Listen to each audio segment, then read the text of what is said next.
Avec vous jusqu'à midi, cette question pour le débat. Faut-il interdire les animaux sauvages dans les cirques? Pour en parler, Loïc Dombreval, bonjour, vous êtes député La République en marche des Alpes-Maritimes, président du groupe d'études sur la condition animale à l'Assemblée nationale. Bonjour. Et Solovitch Dumas, bonjour, vous êtes directeur du cirque de Rome. Donc on voit depuis un certain temps maintenant de nombreuses voix s'élever pour dénoncer les conditions des animaux dans les cirques. Il y a une délibération qui est soumise au vote au Conseil de Paris et ces jours-ci d'ailleurs, pour interdire les animaux sauvages dans les cirques. Si le texte est approuvé, ça signifie qu'on ne pourra plus voir d'animaux, de bêtes sauvages dans les chapiteaux, à Paris en tout cas.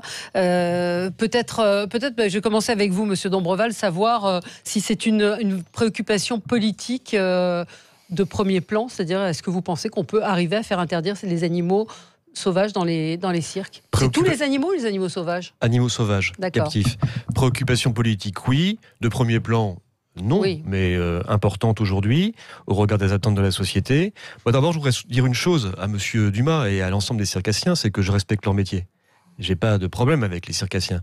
J'ai problème avec la présence d'animaux sauvages dans les cirques. Et je lui dis déjà à plusieurs reprises, et je le dis souvent, moi j'aime les clowns, les jongleurs, les trapézistes, tout ça, les équilibristes, tout ça, ce sont d'immenses, de magnifiques souvenirs de jeunesse et d'enfance.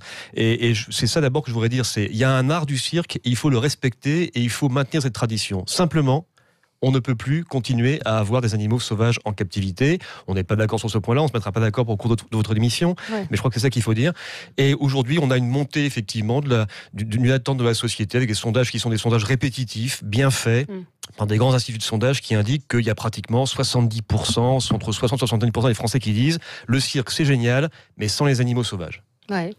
Alors, Monsieur Solovitch Dumas, c'est une tradition, hein, les animaux sauvages dans les cirques. C'est vrai que on a l'occasion de voir quand même des bêtes efflanquées, des animaux qui tournent en rond dans les cages. Enfin, on a le sentiment qu'ils ne sont pas heureux, ces animaux.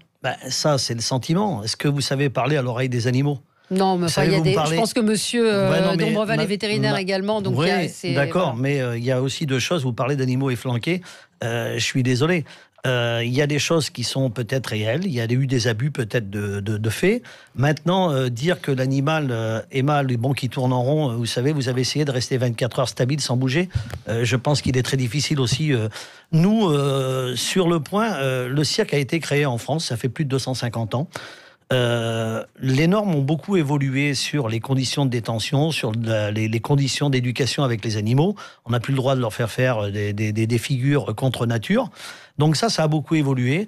Moi, j'ai reçu dans mon établissement monsieur Jean-Jacques Guérin, qui est président de l'Ordre des vétérinaires, qui atteste par écrit que mes animaux ne souffrent pas, les conditions de dressage paraissent raisonnables, qu'il n'y a pas de conflits sociaux avec les animaux, ils ne souffrent pas de signes de stéréotypie. Nous avons également des registres où les vétérinaires suivent constamment nos animaux. Ils sont tous identifiés. Ils ont tous des microchips, ils ont des passeports français. Ce sont des animaux que de plus de 40 ans, ces animaux-là sont tous issus d'élevage en France. Ils sont tous nés ici en captivité. Maintenant, de dire l'animal n'a pas sa place dans les cirques, bon, je vais répondre à Monsieur Dombreval qui dit la population, nous avons des sondages qui disent... Alors écoutez, si déjà nous avons 33 ou 35% de la population qui sont favorables à venir au cirque, je pense que dans notre pays, la France, nous sommes quand même un pays de liberté et de droits de l'homme. Chacun a quand même le droit de pouvoir aller voir le spectacle qu'il veut aller voir, sans avoir crainte d'être montré du doigt. Parce qu'aujourd'hui, je peux vous dire que le cirque marche très bien. Malgré ce qu'on peut dire. À Amiens, la semaine dernière, le cirque Arlette Gréus a fait 15 000 entrées dans un week-end, 30 000 entrées sur Nancy avant. Le cirque marche. Les gens sont là. Alors, ce qui nous réconforte, c'est que c'est ça. C'est qu'il ne faut pas oublier que les cirques traditionnels vivent simplement de leurs recettes. Ouais.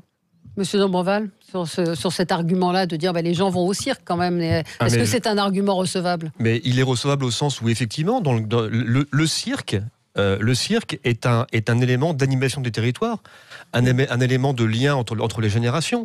C'est les grands-parents souvent qui emmènent leurs enfants au cirque. Mais vous, Monsieur Dumas, quand vous parlez de cirque, vous ne parlez pas du même cirque que moi. Non. Moi, je vous parle de cirque sans les animaux. Vous n'imaginez pas la possibilité de faire un cirque sans les animaux. Moi, je l'imagine parfaitement, et les Français l'attendent. Et qui paye ? C'est ça que je veux dire. Qui paye, monsieur Sur la question du cirque à Paris, vous savez, la dernière fois qu'il y a eu un événement, un animal sauvage à Paris, vous vous souvenez, monsieur Dumas, de quoi il s'agissait ? Il s'agissait d'une tigresse qui s'appelait Mévi, et qui s'est fait tuer dans un métro. Est-ce qu'on ne marche pas sur la tête ? Combien d'enfants ont été tués l'année passée, monsieur Dombreval ? Un tigre combien d'enfants ont été tués l'année passée ? Qui est tué à la carabine, parce que non seulement, effectivement, la présence de l'animal sauvage dans un cirque comporte des risques, c'est ça ? Comporte des risques, mais d'abord des risques pour le propre animal. Le dernier qui a été tué, ça remonte à quand ? Des risques physiologiques, des risques sociaux, des risques mentaux. Vous parlez de stéréotypies. Il y a des stéréotypies. L'éléphante Maya qui bouge sans s'arrêter à longueur de journée sur les parkings. Oui, mais heureusement, on l'a retiré du cirque. Vous ne l'avez pas retiré, monsieur Dombreval, c'est le propriétaire qui l'a placé. Et donc, il y a également, avec les animaux sauvages, des risques pour la population. Il ne faut pas non plus l'ignorer. Maintenant, ce que dit M. Dumas est juste, il y a eu très peu d'incidents de ce type. Depuis 50 ans, il n'y a pas eu un animal qui a été abattu dans une rue pour un cirque. On va parler d'un cas. Le dernier, c'était en novembre 2017. Oui, mais monsieur Dombreval, mais sur 50 ans, est-ce que vous pouvez aujourd'hui, me trouver de l'accidentologie sur les cirques avec les animaux? Mais vous avez de l'accidentologie, monsieur Dumas. Non, je veux des preuves. À partir du moment où vous avez... Dites-moi quel dresseur s'est fait attaquer en France. À partir du moment où vous avez... Qui s'est fait tuer. Moi, je veux savoir des gens qui ont eu des accidents mortels. Du dressage, de la contrainte... parfois de la peur pour faire en sorte que l'éléphant fasse le poirier ou que l'ours fasse du vélo, ce qui est quand même... Pas en France, il n'y a pas d'ours en France, monsieur Dombreval. Il n'y a pas d'ours en France. Il n'en existe pas, monsieur Dombreval, vous savez. Plaisantez, il y en a un qui vient de mourir. Mais il n'était pas d'un cirque. Vous parlez de l'ours Micha. Micha, c'est pas un ours de cirque. Les propriétaires, ce ne sont pas... Je suis désolé, monsieur. C'est un montreur d'ours. C'est un montreur d'ours. Et c'est un animal sauvage en captivité. Il n'est pas français, le propriétaire. Le problème de l'animal sauvage en captivité, c'est un problème global qui inclut à la fois le montreur d'ours, mais également le problème des cirques. Vous savez parfaitement que un animal dans la nature, un animal en captivité, un animal qu'on transporte, un animal en cage, on ne respecte pas un certain nombre d'impératifs psychologiques, encore une fois, physiologiques, qui sont indispensables à l'espèce. Donc même au niveau pédagogique, si vous voulez, les spectacles qui sont montrés, qui sont des spectacles de contrainte, qui sont des spectacles de dressage de l'animal sauvage, c'est pas du dressage, c'est de l'éducation. N'ont pas d'intérêt pédagogique, pour les enfants. C'est vous qui la nuance entre dressage et éducation. Non, mais c'est vous qui le dites. Donc, si vous parlez d'éducation, comment se fait-il aujourd'hui vous prenez un smartphone, vous allumez, on voit que des gens qui se font décapiter, des scènes porno, tout ce qui est nuisible aussi pour l'enfant et qui n'est pas une éducation parce que ce sont des enfants qui sont des êtres doués et sensibles. On peut pas aller. Comment se fait-il qu'on allume la télé, on voit que des attentats, des meurtres, des accidents et tout ça. Donc si on parle que pour dire non, mais vous dites que pour l'enfant, ce n'est pas éducatif. Moi, au contraire, je dis qu'il serait plutôt favorable de travailler sur un point pédagogique avec les écoles, montrer le danger qu'ils ont les animaux dans leur état sauvage, parce qu'il faut quand même pas oublier que l'extinction animale, c'est pas les cirques qui vont la faire, hein. L'extinction des animaux, il y a une diversité d'animaux qui sont disparus de la planète. Ils sont pas en danger. Non, mais ils sont pas en danger au cirque, les animaux. Mais est-ce qu'on peut dire au cirque, est-ce qu'il n'y a pas des cirques et d'autres cirques? C'est-à-dire que vous dites, moi, mes animaux sont bien traités. Moi, il m'est arrivé de voir dans des petites villes de province des animaux, mais dans des états absolument épouvantables. De les voir paître autour du cirque. Il faut les condamner si ça va pas. Oui, non, mais je vous pose la question. C'est-à-dire, est-ce que la réglementation, peut-être que du coup, c'est monsieur Dombreval qui peut répondre, mais est-ce que la majorité des cirques traitent bien leurs animaux? Mais madame, écoutez, moi je vais répondre à cette question sur un point. Vous savez, je vais chercher du fourrage dans toutes les communes que l'on fréquente avec le cirque. Je suis rentré dedans des centres équestres où j'ai vu des animaux dans des états lamentables et dans des fermes aussi d'exploitation qui étaient lamentables. Par contre, je suis allé dans d'autres où c'est que c'était le top. Donc on ne peut pas généraliser tous les établissements français sur quelques points néfastes. Derrière ça, l'éducation des animaux, aujourd'hui, alors à ce moment-là, si on interdit les animaux sauvages dans les cirques, je dis bien si on interdirait les animaux sauvages, il faut fermer les fauconneries, il faut interdire aux zoos de faire de l'animation avec les animaux aussi, parce que donc, vous savez pourquoi que dans les zoos, il y a quand même eu un changement, monsieur Dombreval, sur ce sujet-là, c'est que dedans les zoos, les scientifiques se sont aperçus que l'animal dans un zoo n'avait pas d'occupation journalière, donc les animaux étaient là, ils étaient couchés, ils souffraient d'obésité, tout ça. Dans les cirques, de les faire travailler, Ça leur donne une activité physique et ludique à chaque représentation. Bon, moi, dans mon cirque, c'est un cirque familial, on est une vingtaine de personnes, on fait 3 spectacles par semaine. On se déplace une seule fois par semaine, voire une fois tous les 15 jours. Donc les moyens de transport, déjà premièrement sur le transport, les animaux, on ne fait pas de longue distance. Ouais, en ce moment, on est en Île-de-France depuis le mois de septembre. On fait 5 km, 10 km, 20 km. On ne fait plus de grands itinéraires de 200 ou 300 km comme sont transportés les chevaux de jumping, les centres équestres, les chevaux de course qui traversent la France ou l'Europe pour aller faire un jumping à l'autre bout de la planète, à l'autre bout de l'Europe. Ça ne se fait pas avec les cirques, ça. Aujourd'hui, il n'y a pas de cirques qui font des tournées, qui font des kilomètres de 300, 200 km à chaque déplacement. C'est fini. On ne peut plus, déjà, premièrement, économiquement, ça coûte très cher, le carburant.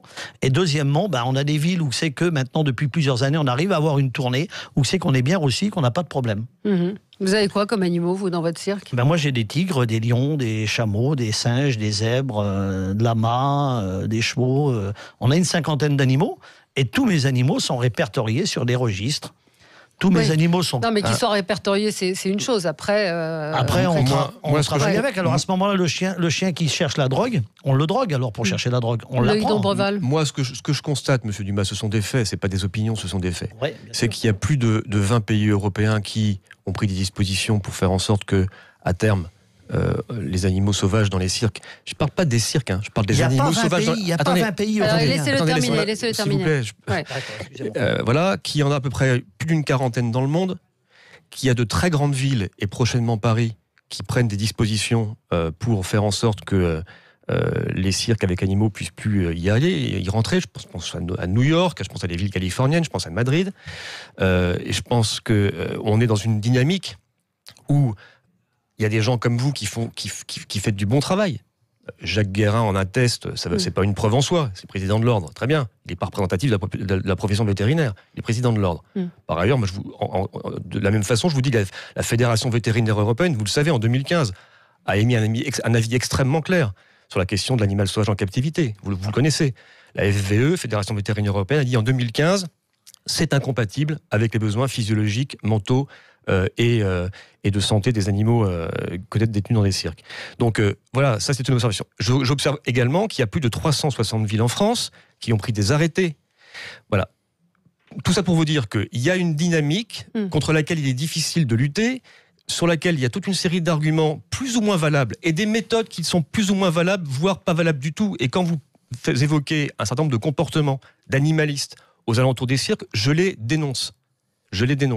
Jamais vous ne me verrez aux côtés de ces gens qui vous empêchent de faire votre boulot alors que vous le faites en respectant, pour la plupart d'entre vous, les règles. Je dis pour la plupart d'entre vous parce qu'en réalité, il y a peu de cirques. Il y a peu de cirques en France, monsieur Dumas, dans les yeux, qui respectent à la lettre, l'arrêté de 2011. Vous êtes bien d'accord sur les conditions de détention, sur les espaces nécessaires aux animaux, sur les conditions de transport, vous le savez parfaitement. Et le problème, par ailleurs, c'est qu'il n'y a pas en face les vétérinaires dans les directions départementales qui sont formés, les vétérinaires qui sont formés et qui prennent le temps d'aller vérifier que cet arrêté est appliqué. Ça veut dire qu'en fait, on est dans un pays où les arrêtés ne sont pas appliqués, la règle n'est pas appliquée, comme d'habitude, parce que c'est souvent le cas, on ne se donne pas les moyens de faire en sorte que tout ça soit appliqué. Je vais vous dire une chose, on sera en capacité à faire appliquer à la lettre les arrêtés qui sont aujourd'hui existants, voire à les rendre encore plus ambitieux. Je me dirais, on peut réfléchir à la présence de ces animaux dans les cirques. Aujourd'hui, c'est absolument impossible, ces arrêtés ne sont pas respectés pour la plupart d'entre vous.